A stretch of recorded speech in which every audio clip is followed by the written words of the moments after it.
Muy bien, pues vamos a estar viendo los distintivos del creyente. Vamos a seguir con esta serie de Primera de Juan y vamos a ver, hoy toca, aborrece al mundo.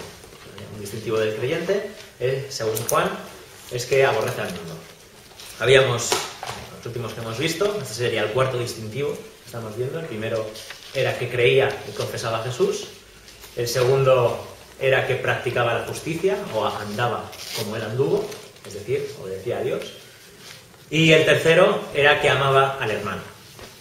Un distintivo claro de que es un creyente, que es un cristiano, es alguien que ama a sus hermanos. Vale. Muy bien, pues vamos a leer en Primera de Juan, capítulo 2 y versículo 15.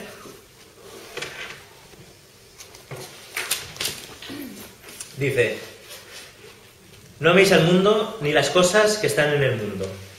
Si alguno ama al mundo, el amor del Padre no está en él.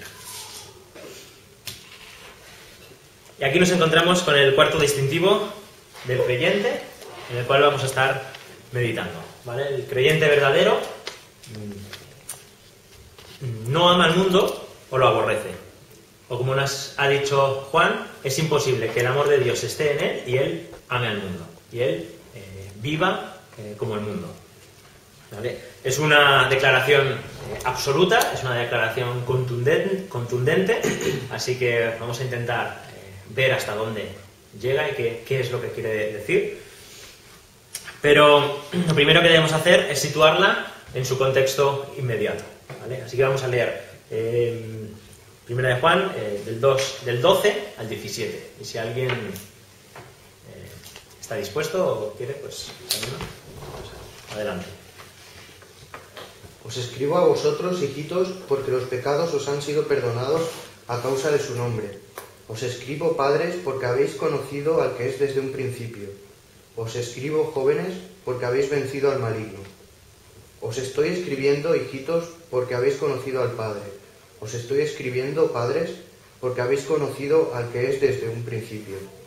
Os estoy escribiendo, jóvenes, porque sois fuertes y la palabra de Dios permanece en vosotros, y habéis vencido al maligno. No améis al mundo ni las cosas que hay en el mundo. Si alguno ama al mundo, el amor del Padre no está en él. Porque todo lo que hay en el mundo, la codicia de la carne, la codicia de los ojos y la soberbia de la vida, no viene del Padre, sino del mundo. Y el mundo está pasando, y sus deseos, pero el que hace la voluntad de Dios permanece para siempre. Muy bien, pues este es el contexto inmediato de esta declaración, de este distintivo, y lo vamos a dividir en tres ideas principales. La primera es la posición y nueva naturaleza del creyente. En los tres primeros versículos, que van del 12 al 14 incluido, Juan dice unas cosas que les ha sucedido, o que les debe haber sucedido a los que va dirigida la carta. Es decir, los creyentes son algo antes de hacer algo. ¿Vale? El segundo punto que vamos a ver es, obviamente, al ser algo, se relacionan de una manera con el mundo. ¿Vale? Y esto es lo que acabamos de decir. ¿Vale? Aborrece al mundo. Y el tercer punto es la antagónica diferencia que hay entre el reino de Dios y el reino de Satanás. ¿Vale? Vamos a ver en qué términos lo describe Juan. Muy bien, pues esta es la pretensión del apóstol, tanto en estos versículos como en toda la carta. ¿Vale? Dejar claras estas ideas. Pero también son las ideas predominantes que hay en el Nuevo Testamento y en toda la Biblia. ¿Vale? En primer lugar, vamos a mirar la posición y nueva naturaleza del creyente. Juan emplea 3 versículos para recordarnos lo que Dios ha hecho en nosotros. Y luego a cada uno de esos 3 va a decir algo concreto según la edad en la que estás o en la etapa cristiana en la que estás. ¿Vale? Pero estas 3 cosas, es decir, todo lo que se dice a los hijos, a los padres y a los jóvenes, son aplicables a todos los creyentes en general, aunque se pueda hacer más énfasis en un momento o en otro. ¿Vale? Juan quiere recordarnos, antes de enseñarnos que el cristiano verdadero aborrece al mundo, que ahora somos una nueva criatura, que algo ha sucedido en nosotros y que hemos nacido de nuevo. ¿Vale? El interés constante tanto de Juan, como de todos los apóstoles en sus cartas, es que Dios ha hecho algo en nosotros, somos ahora distintos, tenemos una nueva naturaleza, nuevos deseos, nuevas sensaciones, nuevas ideas en cuanto a Dios, a quién es Él, a su persona, y una nueva relación con Él, de estar absolutamente, de ser enemigos de Él, de estar separados de Él, ahora estamos unidos a Él, de odiarle, ahora le amamos, de no ser pueblo, ahora somos pueblo, ahora estamos dentro de su familia. Esto de quedar bien claro en nuestra mente antes de ir a entender qué significa aborrecer al mundo, porque si no nos podemos encontrar con muchos problemas, ¿vale? Y esto debemos recordarlo siempre: el creyente primeramente es y después hace. Al creyente Dios le ha tocado, transformado, revelado. Dios ha hecho algo en el creyente por medio del Espíritu y ahora ha nacido de nuevo. Es una nueva criatura, es alguien radicalmente distinto en esencia. Esto le pasó, por ejemplo, a Pedro, ¿vale? Primeramente le fue revelado algo, ¿vale?, por parte de Dios, ¿vale? En la declaración de Mateo 16:16, tú eres el Cristo, el Hijo del Dios viviente, ¿vale? Y Jesús le dice, te alabo porque esto no ha venido dado por ti, sino que te lo ha revelado mi Padre que está en los cielos, ¿vale? O sea que para ser creyentes o para haber nacido de nuevo, primero Dios tiene que hacer algo en nosotros, ¿vale? Tiene que revelarnos algo. Pero también se le ha comunicado vida, no se le ha comunicado solo una idea, no se le ha comunicado una verdad, se le ha revelado, ¿vale? Podemos estar hablando del perdón de pecados, una verdad que ha sido revelada al creyente, pero también se le ha comunicado vida, ¿vale? Se ha hecho algo con la culpa y se hace algo con la contaminación del pecado, ¿vale? Se hace algo tanto en nuestra posición delante de Dios como en nuestra vida en la tierra delante de Dios. Y esto le pasó a Pedro, ¿vale? Pedro también fue capacitado por el Espíritu Santo para proclamar aquel al cual antes había negado. ¿Os acordáis? Pedro niega a Jesús, pero unos capítulos, un tiempo más adelante, en Hechos, se levanta y delante de toda una multitud proclama a Cristo, ¿vale? Hechos 2:14 dice: entonces Pedro, poniéndose en pie con los 11, alzó la voz y les declaró: varones israelitas, tal y tal. ¿Qué es lo que le había pasado? ¿Por qué una persona que niega a Jesús antes, ahora es capaz de ponerse en pie delante de 3.000 personas y declararle? Porque algo le ha ocurrido en su interior, ¿vale? Ha sido capacitado por el Espíritu Santo, ha sido transformado para andar en novedad de vida, para andar en las buenas obras que Dios tiene de antemano preparadas para el creyente. Sin esta capacitación, sin ser transformado, es imposible que puedas andar y agradar a Dios en las buenas obras que tiene preparadas para ti, ¿vale? Así que estas cosas ocurren en el creyente. Esta es la declaración bíblica. Primero hay algo que se hace en el creyente para que luego el creyente, siendo una nueva criatura, siendo otra cosa de lo que era, pueda obrar de manera distinta, pueda agradar a Dios cuando antes era imposible, ¿vale?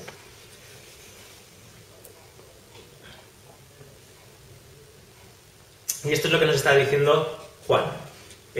Vuestros pecados os han sido perdonados, ¿vale? Vamos a tomar las declaraciones sin hacer referencia ni explicar detalladamente las diferentes opiniones de qué significa hijos, o si son niños, si son gente que se acaba de recién convertir. Hay diferentes opiniones, pero ahora no entra al caso, ¿vale? Estamos intentando solo ver el contexto para entender lo que está en el énfasis o el contexto donde Juan hace esta declaración, ¿vale? El verdadero creyente aborrece al mundo.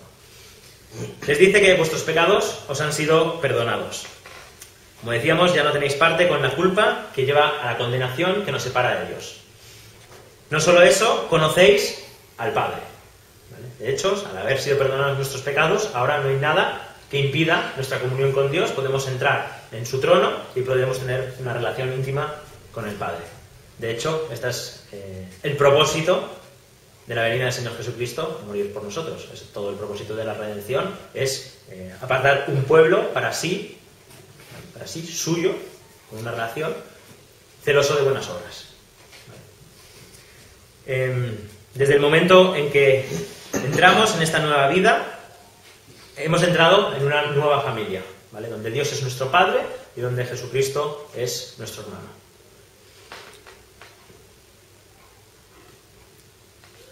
Y hemos empezado una nueva relación con Él, de la cual parte nuestra seguridad de que somos suyos. Esta nueva relación con Dios, el conocer al Padre, nos da la seguridad de que somos suyos, de que le pertenecemos, de que somos distintos.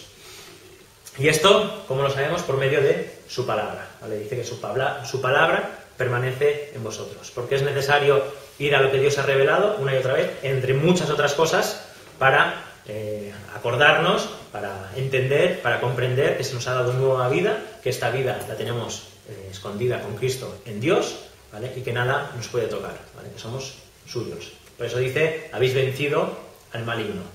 ¿Vale? ¿Cómo se vencía al maligno? ¿Cómo lo habíamos mirado en esta primera carta de Juan? Creyendo que Jesús es el Hijo de Dios. ¿Vale? Capítulo 5, versículo 4 o 5 por ahí. ¿Vale? No me acuerdo exactamente. Pero, ¿cómo se vence al mundo? ¿Vale?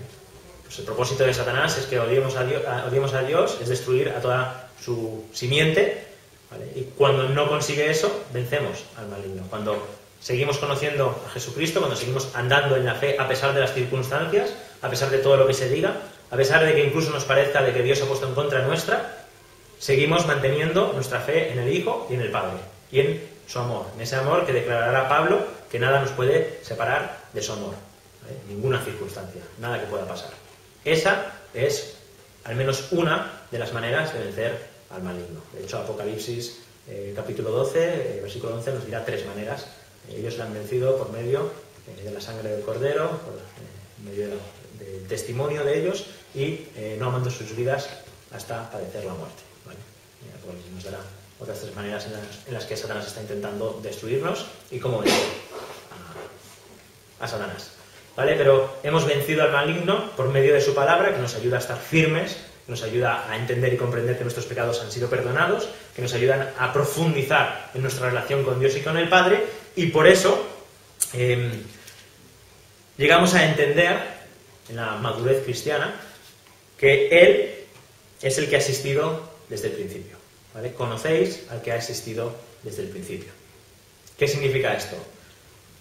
Ya no amamos simplemente a Dios por lo que ha hecho en nosotros, que sí, por lo que nos da en esta vida, dones, capacidades, bienes, ¿vale? Por lo que nos pueda ofrecer, sino amamos a Dios por quién es Él.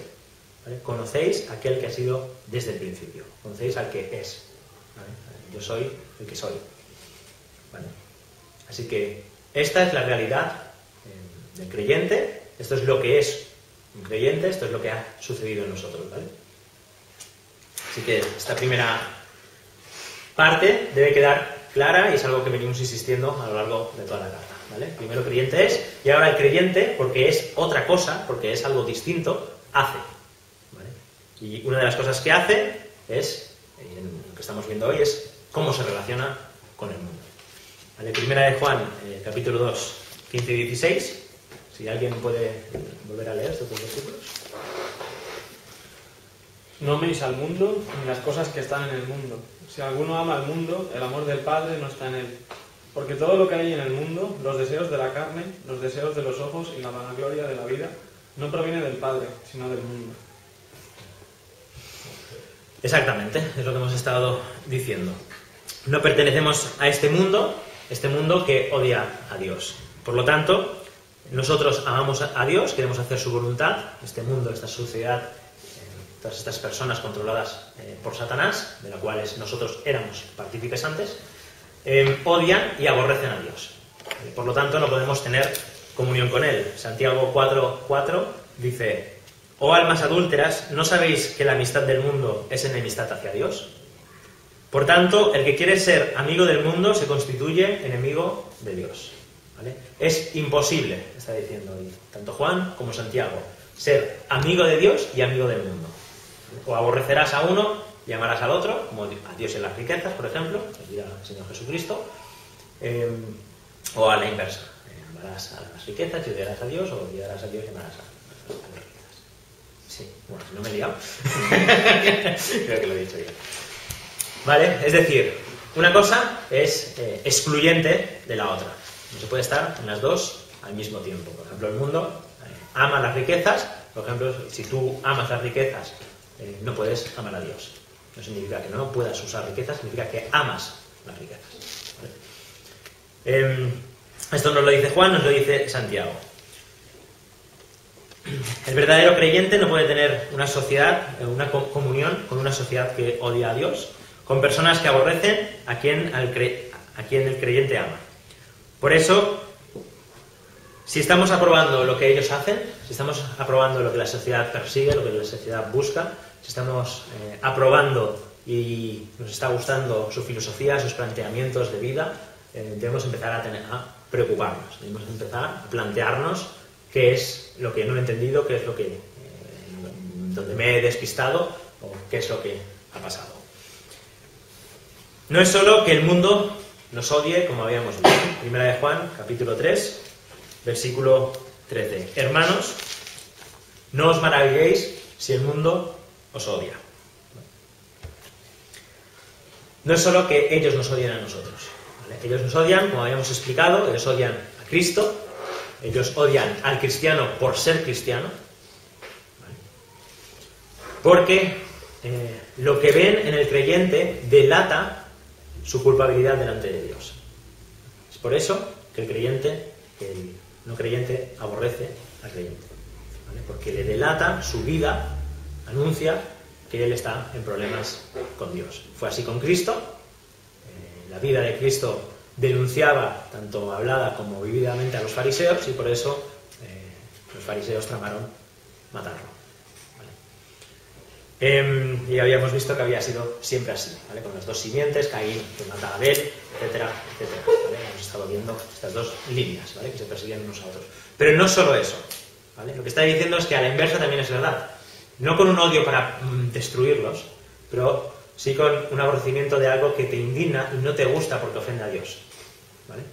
No es el mismo, cuando hablamos de un odio y de otro no estamos hablando de lo mismo, ¿vale? Uno quiere destruir y es perverso, y el otro ama a Dios y por eso se indigna. Siente pena, ¿vale? Siente compasión, porque hemos estado en la misma situación, si hemos sido salvos, estamos en la misma situación, ellos son presas de su propio pecado, y por lo tanto nos compadecemos, pero a la vez nos indignamos y aborrecemos, nos disgusta, nos desagrada todo lo que tenga que ver con manchar el nombre de Dios o negar el nombre de Dios. Lo que a Dios le ofende, a nosotros, al creyente, le debe también ofender.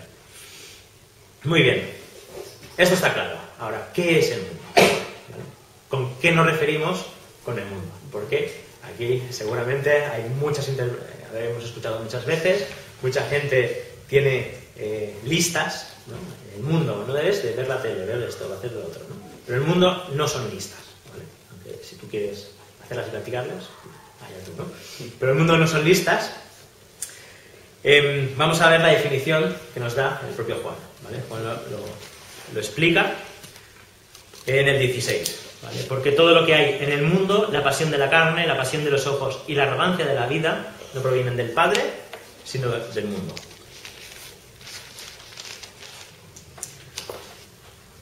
Por lo tanto, todo lo que es el mundo está constituido por estas tres ideas que nos habla Juan, ¿vale? La pasión de la carne, en otras versiones dirá deseo, creo que en otras decía codicia. ¿Vale? Deseo, codicia, pasión, ¿vale? De la carne, de los ojos y la vanagloria de la vida, la arrogancia de la vida. Pero ¿de dónde viene esta triple clasificación? ¿Se la inventa Juan porque le apetece decir tres cosas? ¿O tiene algún fundamento, ¿no? Bueno, huelga decir que Juan no escribe porque sí, no se le pone lo que le viene a la cabeza, y es evidente en primer lugar, y supongo que si vamos siguiendo la serie que estamos dando vamos a empezar a darnos cuenta, si no nos hemos dado cuenta ya de la importancia del Génesis, pero está hablando otra vez del Génesis. Génesis capítulo 3, versículo 6.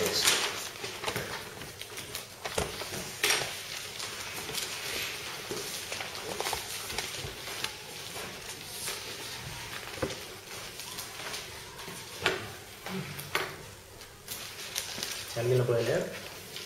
Y vio la mujer que el árbol era bueno para comer, y que era agradable a los ojos, y árbol codiciable para alcanzar la sabiduría, y tomó de su fruto y comió, y dio también a su marido. el cual comió así como ella. Muy bien, aquí vemos estos tres elementos en una misma acción, ¿vale? Que era bueno para comer, la pasión de la carne, era agradable a los ojos, la pasión de los ojos, y que el árbol era deseable para alcanzar la sabiduría, es decir, la vanagloria, ¿vale? La arrogancia de la vida. Así que ya hemos hecho al menos una conexión con Génesis, ¿vale? Génesis nos dice esto, también nos lo dice Juan. Y Satanás consiguió engañar al hombre haciendo uso de estas tres cosas, ¿vale? Cuando no tenía pecado. Obviamente, ahora que tenemos pecado y tendencia al pecado, estas tres cosas dominan a aquel que no es creyente y luchamos a aquellos que somos creyentes con estas tres cosas, ¿vale? Satanás consiguió engañar al hombre y a la mujer de esta manera, pero hay otro lugar donde también podemos analizar estas tres situaciones, estas tres maneras de pecar, ¿vale? Si Satanás lo utilizó con el viejo hombre, también lo quiso utilizar con el nuevo hombre.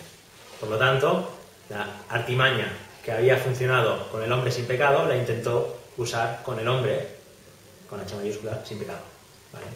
Evidentemente estamos hablando de la tentación, Mateo capítulo 4, vamos a ir en un momento.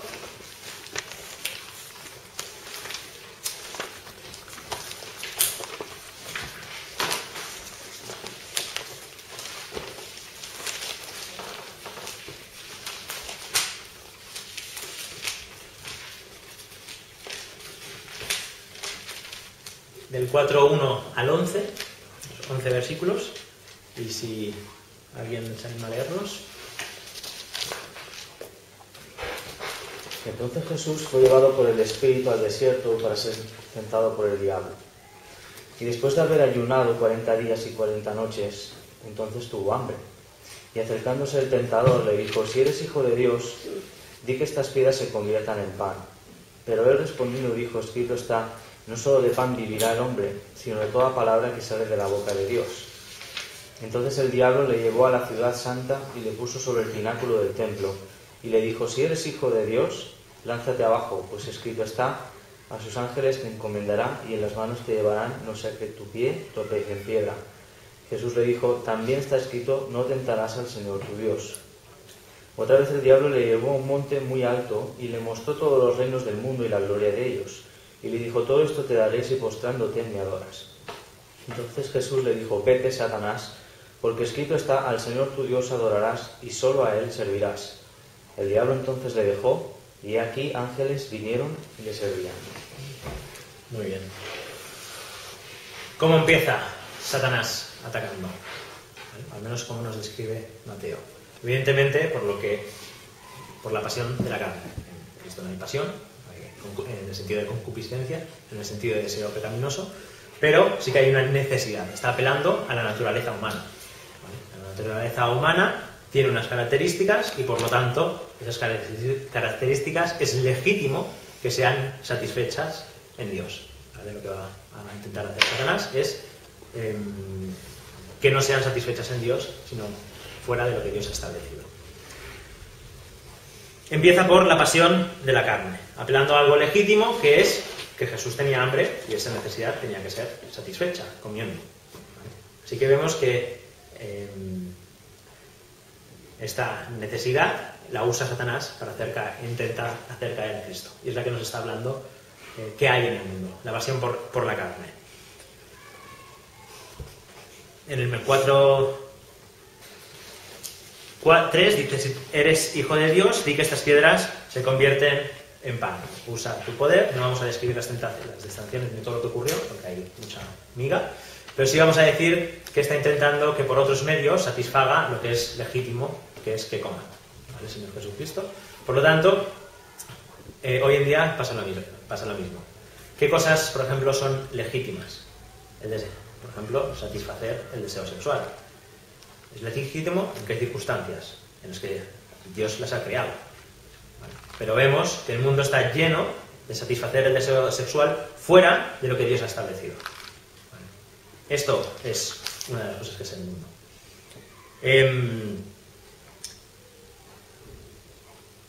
Otra, el hambre, ¿no? ¿Cuánta gente no hay que vive solo para la comida? Que pasa su vida no solo comiendo, sino estudiando comida, cómo cocinar, cómo hacer esto, cómo hacer lo otro, toda su vida, toda su pasión, lo que le domina es la gula. Y como se pregona esto y se dice que es bueno, que hay que satisfacer todo, que no importa nada más que comer, que el sexo, que vivir para sensaciones, esa es otra que podríamos sentir adrenalina.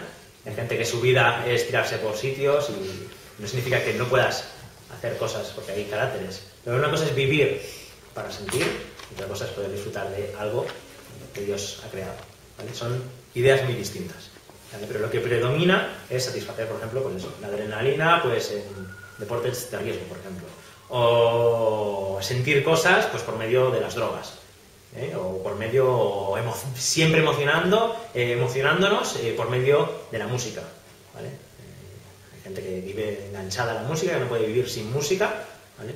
Su Dios es la música porque le hace sentir y lo que quiere vivir es sintiendo, ¿vale? Así que la música en Dios y usada debidamente es legítima y es buena y es agradable, ¿vale?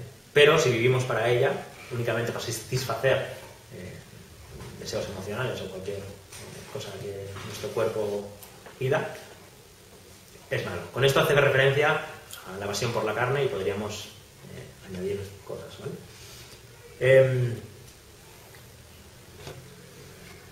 ¿vale? Dios nos ha hecho a imagen suya y por lo tanto estas cosas no deben dominarnos, porque cuando nos dominan los instintos y los deseos somos hechos a imagen de los animales, ¿vale? Romanos capítulo 1 versículo 23: cambiaron la gloria del Dios incorruptible por imagen de hombre y de animal corruptible. Dices, bueno, ahora no hacemos imágenes ni las adoramos, ya, pero nos hacemos igual a animales. Y todas las excusas o para satisfacer estos deseos fuera de Dios es que somos animales y que por lo tanto hemos de ser infieles, hemos de comer cuando nos dé la gana, hemos de, ¿vale? Sin dominio absoluto y sin nada, ¿vale? Muy bien, pero después está la segunda tentación, la de llevar su ministerio, el ministerio del Señor Jesucristo, por medio de los ojos. Es decir, súbete a un pináculo, tírate y como vendrán multitud de ángeles, todos creerán, ¿vale? Porque han visto algo con sus ojos, ¿vale? Esta es la pasión por los ojos. Es decir, pues su corazón no iba a ser cambiado, solo quería que algo impresionante, algo con pompa, algo fabuloso, asombre al hombre y por lo tanto le siga. Esta es la pasión por los ojos y de esto también está lleno el mundo. Somos creados para contemplar la gloria de Dios. Y aún hay en nosotros una capacidad de contemplar cosas. Lo que fuera de Dios lo usamos para pecar. Los ojos nos inducen a pecar. Según el Señor Jesucristo, cualquier persona que mira a una mujer para codiciarla, ¿vale?, es pecado. Mira, pero te lleva a tu corazón a pecar, ¿vale? Por ejemplo. Otra idea es construir grandes templos, ¿verdad? Cómo se asombra el hombre entre las increíble que es la Sagrada Familia por dentro, ¿vale? Y es increíble. Lo malo es que te lleva a adorar a una cosa, ¿verdad? Y no a Dios. Es decir, el hombre vive para la imagen, ¿vale? Esto le ocurrió a los discípulos del Señor Jesucristo cuando estaban con el Señor Jesucristo. Mateo 24, 1, 2. Están asombrados y le dicen, maestro, ven y que vamos a ver todos los templos y los edificios del templo, ¿vale? Querían enseñarle algo cuando la presencia de Dios la tenían delante, ¿vale? Admiraban 4 piedras cuando tenían al Señor de Gloria en sus narices. Esto es lo que ocurre con todos los templos, las grandes procesiones o un estadio de fútbol lleno de gente. ¿Cómo impresiona eso al hombre, no? Un estadio de fútbol o un concierto o cualquier cosa, ¿no? Las grandes masas, los grandes acontecimientos, ¿no? Todo esto impacta al hombre, hace que el corazón se le hinche, ¿vale? Y adore a lo que no es Dios.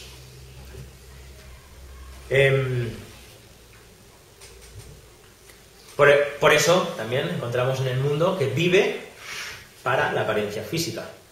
¿Cuál es el deseo? Agradar físicamente, ¿vale? La mujer, innumerables anuncios y maneras de vivir, todo por el mero físico. Y el hombre exactamente igual. ¿Vale?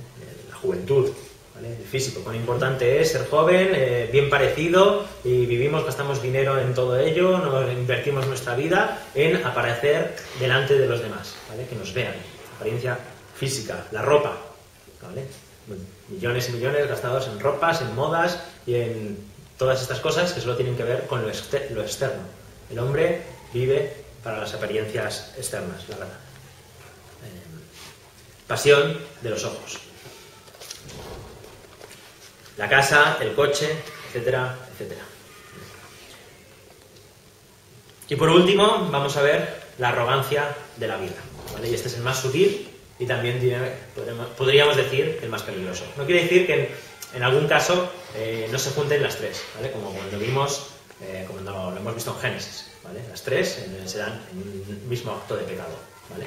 Pero estamos intentando diferenciar las tres cosas que hay en el mundo y por las que el mundo vive y se desvive.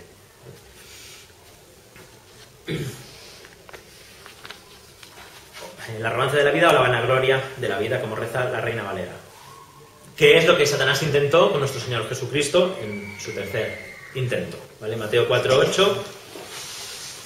Y le mostró todos los reinos del mundo y la gloria de ellos. ¿Vale? Satanás, que es un usurpador, le muestra a Jesús toda la gloria del mundo. Y esta es la arrogancia de la vida, la arrogancia de la gloria, ¿vale? De la vanagloria. Consiste en vivir para la gloria y el honor de este mundo, ¿vale? El enorgullecerte de algo despreciando a los demás, ¿vale? Esto es la arrogancia de la vida o la vanagloria de la vida. El intentar conseguir un honor y una gloria que no nos pertenecen. Esto es el pecado de Satanás y es el pecado por el cual Satanás hizo caer al hombre. Conseguir una gloria, un honor que no le pertoca al hombre, que no le pertocaba a Satanás. Por lo tanto, obviamente es como vive el mundo. Quiere conseguir una gloria y una honra, una fama que no le pertenece. Y de hecho, pues vemos que es así constantemente, ¿no? El mundo va detrás de esto. Es fácil poner la tele y ver los miles de programas que van dedicados a conseguir fama y como personas constantemente, por ejemplo en programas de estos de música, pues lo que yo quiero es que la gente me aplauda. Qué gran propósito en tu vida, ¿verdad? Que la gente me reconozca, que la gente ser aceptado por los demás, tener honor, tener fama, tener gloria. De hecho, en los deportes, los deportistas viven de esto. Esto es su gran joya, por eso la mayoría están majetes, porque ya son reconocidos. O mira cómo nos despreciamos unos a otros por el hecho de ser de una raza distinta, por el hecho de pertenecer a un país distinto, cómo nos enorgullecemos de, por ejemplo, nuestra tierra, como si nos lo hubiésemos conseguido nosotros, de nuestra lengua o de nuestra cultura en detrimento de otras, da igual el bando o la ideología que uno tenga, ¿vale? Nos gusta despreciar a los demás y enorgullecernos, nosotros somos así y tú no lo eres, ¿vale? Sea cual sea la razón, la ideología, la política, el estatus social, ¿vale? Cómo se desprecian los ricos a los pobres y los pobres a los ricos, y esto lo puedes ver en la misma Barcelona, como si tú paseas por ciertos barrios de Barcelona, ser pobre es no me hables, pero al contrario es igual, como en ciertos barrios pobres de Barcelona, si eres rico eres lo peor que puede ser, ¿vale? Simplemente desprecias los unos a los otros por lo que eres, lo que tienes o lo que no tienes, ¿vale? En vez de glorificar a Dios por la diversidad con la que nos ha creado y con la diversidad de todo lo que nos da, lo que usamos para conseguir pertenecer a algo, para conseguir gloria, para ser selectos, para entrar en grupos exclusivos. De hecho, ¿qué era lo que pasaba en los colegios? Es un reflejo del mundo, ¿vale? ¿En qué grupo estabas tú? Pues en el grupo de los guapos, en el grupo de los fuertes, en el grupo de los inteligentes y si no podías, no. Pero si no, pues... ¿Vale? Es así, ¿vale? ¿vale? Siempre buscando exclusividad, pertenecer a algo, ser mejor que el otro, ¿vale? En virtud de cosas como la belleza que nos ha sido dada, o como la inteligencia, que es don de Dios. ¿Vale? Cosas que nos da Dios las usamos para despreciarnos unos a otros. Y desde luego esto pasa también en la Iglesia, ¿vale? ¿Cómo podemos despreciar a verdaderos creyentes o a verdaderos pastores y predicadores o misioneros porque no tienen estudios, porque no han ido a seminarios, porque no tienen griego, por ejemplo, etcétera, etcétera? ¿Vale? ¿Cómo podemos despreciar a hermanos o pastores por ir a determinada iglesia o por tener determinada doctrina? ¿Vale? Siempre entendiendo que son creyentes, evidentemente, pero por diferencias de opinión, por diferencias de forma, ¿vale? ¿Cómo somos capaces de separarnos, de despreciarnos, de señalarnos con el dedo? ¿Verdad? Exclusividad, pertenencia, orgullo y vanidad. ¿Vale? Muy bien, pues este tema es amplísimo, ¿vale? Pero todo esto es lo que domina y para lo que vive el mundo. Estas tres cosas y normalmente estas a la vez, estas tres cosas, ¿vale? Por lo tanto, el creyente ya no vive de esta manera. Por lo tanto, es imposible que él tenga relación y aprobación de estas cosas. Puede caer en estas cosas, puede incluso vivir para estas cosas y no saberlo, hasta que el Señor se lo revela, ¿vale? Y de hecho es así en el creyente, nos va revelando, Dios nos va revelando cosas que antes ni pensábamos que éramos así, ¿verdad? Cuanto más creces en el Señor, más te vas dando cuenta de lo terrible que es tu corazón. O sea, cuando te conviertes, sabes que has pecado, pero ni mucho menos sospechas hasta dónde llega tu pecado, ¿vale? Porque, bueno, el Señor tendría que dar mucha gracia para poder soportar la visión de lo que somos en el primer momento, ¿vale? El Señor, que es más sabio que nosotros, nos lo va dando con pequeñas dosis, ¿vale? Un poco de gracia, un poco de cal, ¿no? Un poco de cal y un poco de arena, ¿no? Pero nos va revelando que a veces no servimos a Dios, sino a nosotros mismos. Muy bien, esto es no veis al mundo, significa esta cosmovisión, esta manera de vivir y de hacer y de pensar contraria a Dios, ¿vale? Esto es el mundo. Como veis, no es tanto una lista que podemos hacer de cosas que debemos y no debemos hacer, es más bien un espíritu, una manera de vivir contraria y aborrecible para Dios. ¿Vale? Y para acabar, la tercera proposición, o la tercera idea, ¿vale? La antagónica diferencia entre el reino de Dios y el reino de Satanás, ¿vale? Y aquí es el último versículo, pero también la última frase del penúltimo versículo, ¿vale? Que no hemos tratado. Dice el 16, porque todo lo que hay en el mundo, la pasión de la carne, la pasión de los ojos y la arrogancia de la vida, no proviene del Padre, sino del mundo. Y el mundo pasa y también sus pasiones, pero el que hace la voluntad de Dios permanece para siempre. Como hemos estado describiendo, estas dos maneras de vivir son totalmente antagónicas, se chocan entre sí, unos se pisan a otros porque no persiguen las mismas cosas. Son completamente opuestas, una es generada por Dios y otra es por la rebelión a Él. Una procede del Padre, la otra de Satanás. Pero no son solo de naturaleza distinta, sino que son de un valor totalmente distinto. Toda esta manera de vivir contraria a Dios, que no satisface, va a pasar, va a la destrucción, ¿vale? Es temporal. Y esta es la gran idea o la gran distinción que quiere hacernos ver Juan en este punto, ¿vale? El mundo es una cosa, el mundo llama de una manera, el mundo tiene una gloria, ¿vale? Una gloria que es contraria a Dios, pero tiene una atracción, pero el mundo es temporal.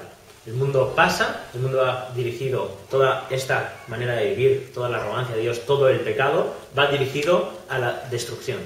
Va a haber un día final para este mundo. En cambio, el reino de Dios dura para siempre. La palabra de Dios permanece para siempre. Los hijos de Dios permanecerán para siempre. Y el reino, y todo lo que vivimos y disfrutamos, quizás ahora son primicias, pues aún empezamos a degustar, será aumentado y permanecerá para siempre. Todo lo que nos ofrece el mundo va a desaparecer. Toda esta manera de vivir, que parece que no pasa nada, que no es así, pero que parece tan atractiva y tan llamativa, toda esta vanidad, ¿vale? Toda esta apariencia que es absolutamente hueca por dentro, va a desaparecer y va a ser juzgada. Es temporal. Así que Juan nos anima con estos versículos a aborrecer al mundo y a seguir a Dios, cueste lo que cueste. Y Juan sabe que cuesta. Así que es importante esta nota final para aborrecer el mundo, para amar a Dios, cueste lo que cueste, teniendo esta idea, que Dios mismo nos recompensará en el día final y que el final de los malos es la destrucción.